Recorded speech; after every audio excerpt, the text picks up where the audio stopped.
أعوذ بالله السميع العليم من الشيطان اللعين الرجيم بسم الله الرحمن الرحيم الحمد لله المعروف من غير رؤية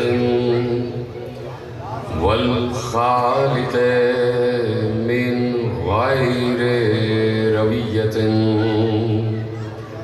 الذي لم يزل قائما دائما إذ لا سماء ذات أبراج ولا ليل داج ولا بحر ساج ولا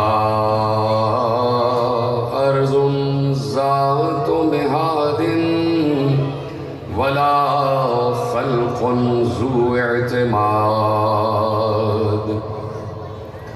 والصلاة والسلام والتحية والإكرام على نبي الرحمة وخازن المغفرة وقائد الخير والبركة ومنقذ العباد من الهلكة سيدنا ومولانا أبي القاسم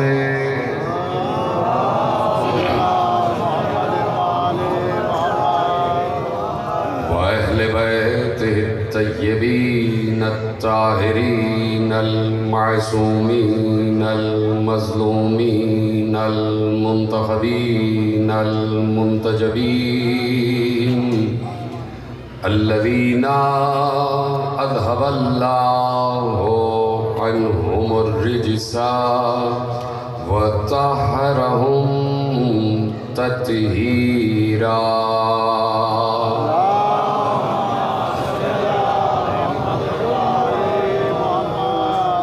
أما بعد فقد قال الله سبحانه وتعالى في محكم كتابه المجيد وفرقانه الحميد وقوله الحق بسم الله الرحمن الرحيم إن الله اصطفى آدم ونوحا وآل إبراهيم وآل عمران على العالمين صلوات پڑھے محمد وآل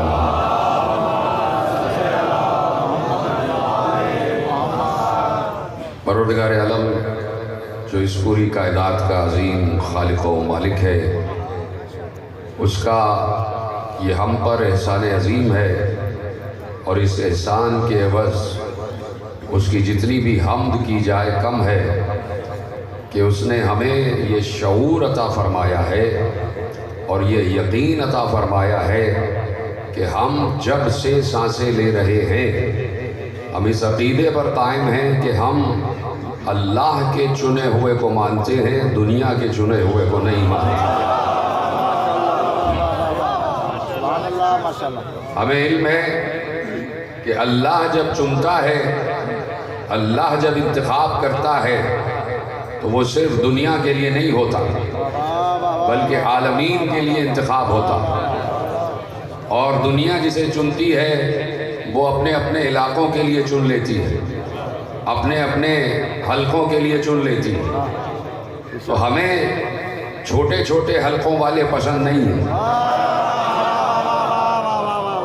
ہمیں عالمی حلقے والا پسند ہے، ہمیں وہ پسند ہے، یہ نہیں کہ جو مسلسل انسانوں کے صلوات پڑھ دیں محمد و آل محمد۔ توجہ ہے باش وہیں سے جوڑ دی جائے جہاں سے سلسلہ منقطع ہوا تھا۔ میں نے کہا کہ ہم چھوٹے چھوٹے حلقوں کے منتخب کیے ہوئے کو کیسے تسلیم کر لیں کہ جب ہمارے پاس عالمین والا وہ حلقہ موجود ہے کہ جس کے لیے خود اللہ نے کہا کہ ہم نے مصطفیٰ کو مکے یا مدینے کے لیے نہیں، عالمین کے لیے رحمت بنا کر بھیجا۔ ہم نے وَمَا أَرْسَلْنَاكَ إِلَّا رَحْمَةً لِلْعَالَمِينَ، ہم نے مصطفیٰ کو عالمین پر رحمت بنا کر بھیجا ہے۔ تو اللہ جب انتخاب کرتا ہے تو عالمین پر انتخاب کرتا ہے، اور جب انتخاب کرتا ہے تو اس اختیار کے ساتھ انتخاب کرتا ہے کہ جب چھوٹے چھوٹے حلقوں والے منتخب ہو کر اپنے حلقوں میں آ جائیں تو وہ سردی کو ختم کرنے کے لیے سورج کے ظہور کے منتظر ہیں، اور ہم اسے مانتے ہیں کہ وہ جب چاہے ڈوبے ہوئے سورج کو واپس پلٹا دے، جب چاہے۔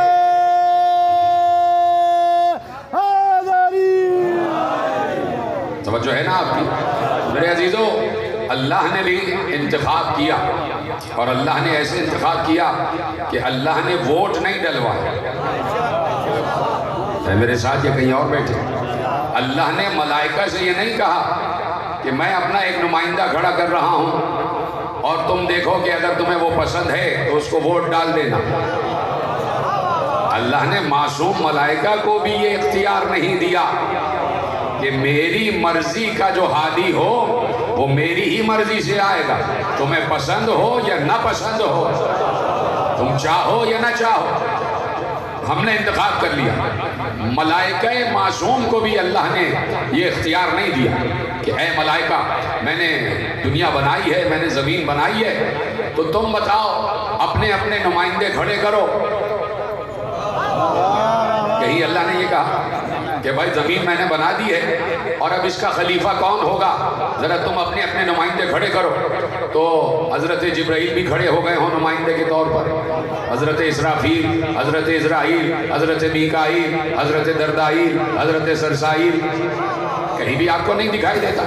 یعنی اللہ یہ سمجھتا ہے کہ معصوم ملائکہ کو بھی اختیار نہیں ہے کہ وہ انتخابات کے ذریعے زمین کا خلیفہ منتخب کرے۔ جملہ تو آپ نے خود جوڑ لینا تھا میرے عزیزو، اب آپ چاہتے ہیں کہ میں جملہ کہوں تو کہہ دیتا ہوں، مجبور کر دیا آپ نے۔ میں سمجھ رہا تھا کہ جملہ آپ کے اذہان عالیہ میں خود بخود آ گیا ہوگا۔ جب معصوم ملائکہ کو اللہ نے یہ اختیار نہیں دیا کہ اپنا سربراہ منتخب کرو تو خطا کار انسانوں کو کیسے اختیار دے دے گا؟ خطا کار انسانوں کو کیسے اختیار دے گا؟ اس لیے اس نے زمین پر خلافت کا اختیار اپنے پاس رکھا اور کہہ دیا زمین ہم نے بنائی ہے تو خلیفہ بھی ہم ہی بنائیں گے۔ انی جاعل فی الارض خلیفہ، ہم زمین پر اپنا خلیفہ بنانے جا رہے ہیں۔ اور پھر اللہ نے مختلف مقامات پر خلافت کا معیار، سربراہی کا معیار، زمین کی بادشاہت کا معیار، زمین کی شہنشاہیت کا معیار، زمین کی ملکیت کا معیار بتایا تاکہ ہمارا خلف اگر دیکھنا چاہتے ہو، ہمارا ماتحت اگر دیکھنا چاہتے ہو، ہمارا نمائندہ اگر دیکھنا چاہتے ہو، زمین پر اگر ہمارا نمائندہ دیکھنا چاہتے ہو تو اس کا معیار ہے۔ پہلے معیار اللہ نے یہ قائم کر دیا کہ انی جاعل فی الارض خلیفہ، پہلا لفظ خلیفہ اللہ نے یہاں استعمال کیا کہ ہمارا خلیفہ آدم جیسا ہوتا ہے۔ میرے ساتھ یہ پیچھے والے حضرات بہت مختصر بات ہے، زیادہ طویل گفتگو نہیں ہے، پیار کی باتیں سب موسم ہے، لیکن جتنی حد تک میں اپنے موضوع سے آج متصل ہونا چاہتا ہوں۔ 15 رجب ہے اور آپ کو پتا ہے کہ کس بیوی کے حوالے سے گفتگو مجھے کرنا ہے، تو میں چند لمحے آپ کے لوں گا اور اس کے بعد اپنے موضوع سے متصل ہو جاتا ہوں کہ اللہ نے کہا کہ ہماری خلافت کا پہلا معیار یہ ہے کہ یہ دیکھو یہ آدم ہے، یہ ہمارا پہلا خلیفہ۔ اللہ کا پہلا خلیفہ آدم، اللہ کا پہلا خلیفہ آدم، اور اب خلافت آگے بڑھ رہی ہے، خلافت آگے بڑھ رہی ہے۔ ایک بار آواز دی یا داؤد انا جعلناک خلیفۃ فی الارض، اے داؤد ہم نے تمہیں زمین پر اپنا خلیفہ بنایا۔ اللہ کا دوسرا خلیفہ داؤد، یہ پیچھے والے حضرات ہیں میرے ساتھ ہاتھ کھڑا کر کے بتا دیں. جب میں گفتگو کروں نا تو دیکھیے بانیان مجلس یہ فاروقی برادران کو خدا سلامت رکھے کہ وہ چاہتے یہ ہیں کہ ممبر سے کچھ باتیں ایسی پہنچ جائیں کہ لوگ اپنے اندر حوالہ لے کے اٹھیں. کوئی نہ کوئی معلومات کوئی فکر آپ کے ذہنوں میں آنی چاہیے. تو اس لیے میں چاہتا ہوں کہ سب میرے ساتھ متوجہ رہیں متصل رہیں. اللہ کا پہلا خلیفہ آدم کہ جسے اللہ نے لفظ خلیفہ سے یاد کیا. باقی سارے کے سارے اللہ کے خلیفہ ہیں, 1,24,000 اللہ کے خلیفہ ہیں, لیکن جس کو اللہ نے لفظ خلیفہ سے یاد کیا وہ پہلا کون ہے؟ حضرت آدم علیہ السلام. دوسرا کون ہے؟ یا داؤد انا جعلناک خلیفۃ فی الارض, اے داؤد ہم نے تمہیں زمین پر اپنا خلیفہ بنایا. تو اللہ کا قائم کردہ, بنا کردہ, نامزد کردہ دوسرا خلیفہ حضرت داؤد. اب اللہ معیار بتا رہا ہے ہمارا پہلا خلیفہ آدم جیسا ہوتا ہے, ہمارا دوسرا خلیفہ داؤد جیسا ہوتا ہے. اور اب آواز دی تیسرا خلیفہ کون؟ ایک بار موسیٰ چلے کوہ طور پر تو جناب ہارون سے کہا اخلفنی فی قومی, اے میرے بھائی ہارون تو میرے بعد میری قوم پر میرا خلیفہ بن جا. تو میرے بعد میری قوم پر میرا خلیفہ بن جا. تو اب پہلی خلافت حضرت آدم, دوسری خلافت حضرت داؤد, تیسری خلافت حضرت ہارون. اب یہ اللہ معیار بتا رہا ہے کہ میری خلافت جہاں جاتی ہے وہ علم میں آدم کی طرح ہوتا ہے. سلامت رہے, وہ علم میں آدم کی طرح ہوتا ہے. اور اب جناب داؤد, آپ جانتے ہیں جناب داؤد کو, جناب داؤد کے پاس کیا تھا؟ اب میں آپ کو جناب داؤد کی صفت بیان کر رہا ہوں. پہلی خلافت کیا ہے کہ ہمارا جو خلیفہ ہوتا ہے وہ علم میں آدم کی طرح ہوتا ہے. اور دوسری خلافت جناب داؤد کی تو کہا جو عدل میں داؤد کی طرح ہوتا ہے. ہمارا خلافت کا معیار یہ ہے کہ جو عدل میں داؤد کی طرح.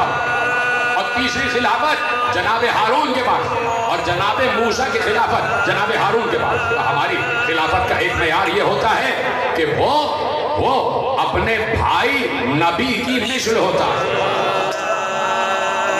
سلامت رہے, وہ اپنے بھائی نبی کی مثل ہوتا ہے. اب یہ 3 خلافتیں تو آ گئی, اب چوتھی خلافت بھی تو تلاش کرو. پہلی خلافت آدم, دوسرا خلیفہ داؤد, تیسرا خلیفہ ہارون, اور چوتھا خلیفہ من کنت مولاہ فہذا علی المولا.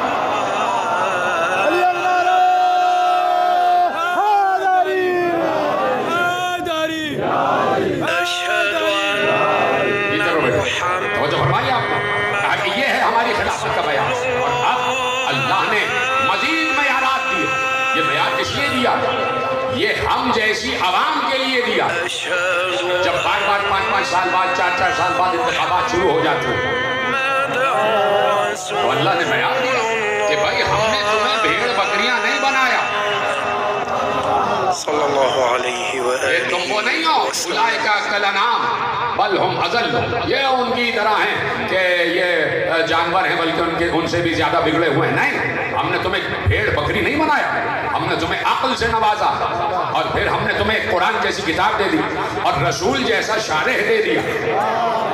اب قرآن اور اہل بیت سے پوچھتے جانا کہ ہمارا سربراہ کیسا ہونا چاہیے, ہمارا سربراہ کیسا ہونا چاہیے.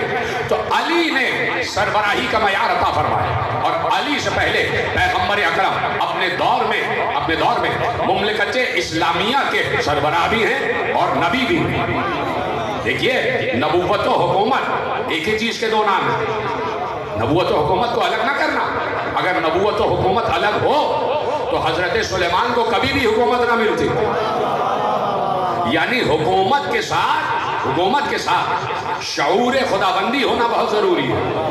مشکلوں کو بات کو ہٹا دیتا ہوں بھائی. شعور خداوندی ہونا بہت ضروری ہے, شعور الہیہ ہونا بہت ضروری ہے, شعور قرآن ہونا بہت ضروری ہے, شعور قرآن ہونا بہت ضروری ہے. علی سے پوچھا آؤ میں تمہیں بتاؤں کہ خلافت کا معیار کیا ہے, تمہیں بتاؤں کہ سربراہ کسے ہونا چاہیے, تمہیں بتاؤں کہ منتخب کسے کہتے ہیں, اور اگر منتخب کرو تو ایسے کو کرو, اور اگر ایسا نہیں نظر آ رہا تو اپنی رائے کو محفوظ رکھو. اس لیے کہ یہاں تو معاملات ہی کچھ اور ہیں. آپ کی رائے میری رائے کسی کھاتے ہی میں نہیں ہے. بڑے بھولے بن گئے آپ کی اور میری رائے کسی کھاتے ہی میں نہیں ہے.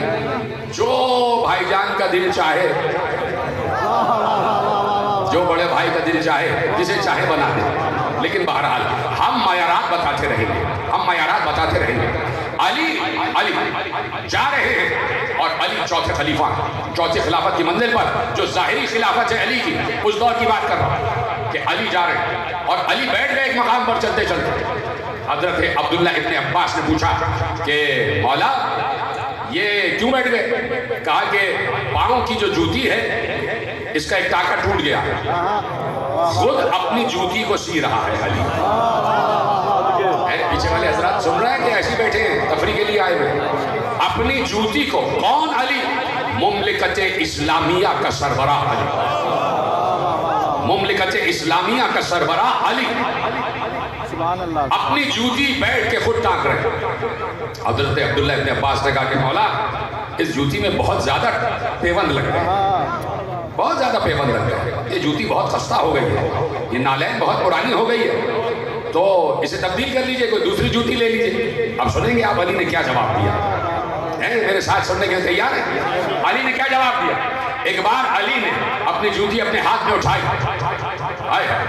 اور اٹھا کر کہا, اے ابن عباس, میری یہ جوتی تمہارے تخت خلافت سے زیادہ اہمیت رکھتی ہے.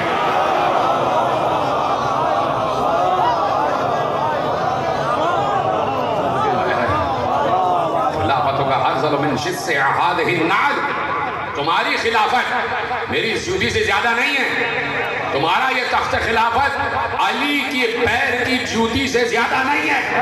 ہائے کہاں بیٹھے ہیں آپ, تھک گئے ہیں تو بھائی دوسری طرف رخ موڑ دیتا ہوں, سنتے جائیں. کہا کہ علی کی جوتی تمہارے تخت خلافت سے زیادہ اہمیت رکھتی ہے, زیادہ وقت رکھتی ہے. کیوں؟ علی نے اس کا جواب دیا, کہا اس لیے کہ تمہارے تخت پر انسان بیٹھتا ہے اور اس جوتی میں عبد خدا کے پاؤں گئے ہیں.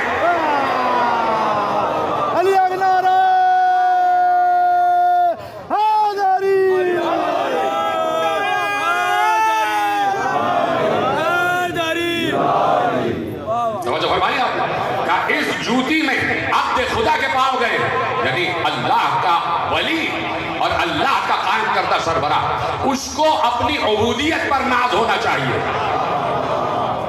جملہ پھر آپ نے ظاہر کر دیا, پھر آپ چاہتے ہیں کہ میں دوبارہ دوسرا جملہ کہہ ہی دوں. اللہ کے بنا کردہ سربراہ کو, اور پھر اللہ نے اس کا معیار دیا کہ جو بھی سربراہ بنے اسے اس بات پر ناز ہونا چاہیے کہ وہ اللہ کا خالص ترین بندہ ہے.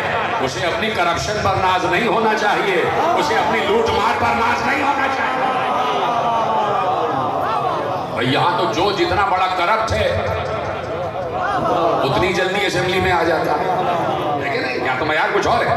لیکن وہاں معیارات کیا ہیں؟ وہاں معیار یہ ہے کہ عبد خدا ہونا لازمی ہے, عبودیت کی منزل پر ہونا لازمی ہے. علی کو اپنا عبد ہونا زیادہ پسند تھا, عبد ہونا علی کو زیادہ پسند تھا. علی کے لیے تخت خلافت کی کوئی زیادہ حیثیت و اہمیت نہیں تھی. وجہ کیا ہے؟ وجہ یہ ہے کہ علی کو پیغمبر ولی کہہ چکے تھے. پیغمبر تھوڑی قرآن ولی کہہ چکا تھا. انما ولیکم اللہ ورسولہ والذین آمنوا الذین یقیمون الصلاۃ ویؤتون الزکاۃ وہم راکعون. تمہارا ولی اللہ ہے, رسول ہے, اور علی ولی ہے. تو جس کے پاس ولایت کا تخت ہو اسے لکڑی کے تخت کی کوئی اہمیت نہیں, کوئی ضرورت نہیں. اسی کی طرح جملہ دے رہا ہوں, فضائل, لکڑی کے تخت کی اس کے نزدیک کوئی اہمیت نہیں. اسی کی طرف میرے چوتھے امام نے اشارہ کیا, ایک بار بھرے دربار میں کہا, او یزید اجازت ہے کہ میں اس لکڑی کے ڈھیر پر چڑھ جاؤں؟ تو سمجھ کے میرا سلام ممبر کی طرف اشارہ کر کے کہا, یزید اجازت ہے کہ میں اس لکڑی کے ڈھیر پر چڑھ جاؤں. یہ نہیں کہا کہ یہ ممبر پہ چڑھ جاؤں. کہا نہیں, اگر ہم بیٹھ جائیں تو ممبر ہے, اور اگر ہمارے پاس نہیں تو لکڑی کا ڈھیر. ہم بیٹھ جائیں تو ممبر,